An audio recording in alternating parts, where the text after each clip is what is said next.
What was your thank God I didn't marry him moment with your ex? I was with Elliot for just over 4 years. The first couple years were amazing. We moved in together after 18 months. My parents weren't thrilled, but hey, it's the 21st century. We had the same taste in everything, both binged the same shows, loved trying local restaurants, and could talk for hours about random stuff. He'd surprise me with little things. Coffee waiting on the nightstand when I woke up. Sending me TikToks that reminded him of me during the workday. Just normal couple stuff that made me feel like I'd finally found my person, you know? When he proposed on our 3rd anniversary, I was beyond excited. Just a quiet moment at the lake where we had our first date. The ring wasn't huge, which was fine, but it was perfect. I posted the obligatory ring pic on Instagram, called my mom crying, and immediately started planning our wedding for the following summer. But something shifted about 6 months after we got engaged. It was subtle at first. Little comments about my appearance that weren't exactly compliments. He started saying things about how that dress would look better if I toned up more. Or maybe I should try a different hairstyle, something more sophisticated. I'd laugh it off, but these comments started coming more frequently. Then it expanded beyond my appearance. He started mentioning how I should be more ambitious. He'd question things I said in front of his friends, making me feel stupid when I didn't know something he thought was obvious. He even started making comments about my family being too simple, and how I needed to elevate myself if I was going to be his wife. I wish I could say I immediately stood up for myself, but I didn't. Instead, I started believing him.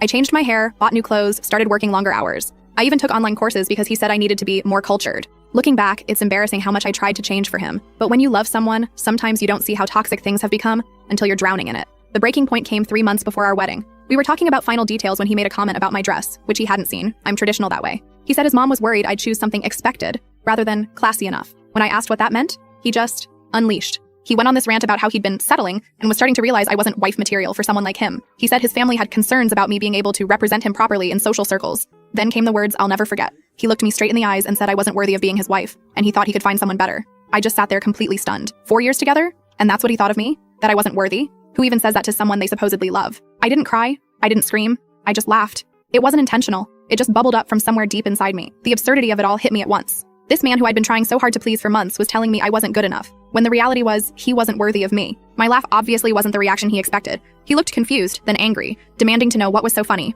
I just shook my head and told him he was right. We shouldn't get married, but not because I wasn't worthy, because I deserved better than someone who made me feel like I was never enough. I grabbed my purse, walked out of our apartment, and went straight to my best friend Monica's place. The tears came later that night. 4 years is a long time to invest in someone, and realizing it was over hit me hard. But underneath the sadness was this weird sense of relief, like I'd been carrying this heavy backpack and someone had finally taken it off. Elliot called and texted constantly over the next few days. At first angry, calling me dramatic and saying I was overreacting, then apologetic, saying he didn't mean it and was just stressed about the wedding. Finally, condescending again, telling me I was making a huge mistake and would regret walking away from him. Because here's the thing, Elliot has no idea what's coming. He doesn't realize yet that he just lost the best thing he ever had. And honestly, I can't wait to watch it hit him. I can't tell you what I did in this short video. The full story is on the channel, link below.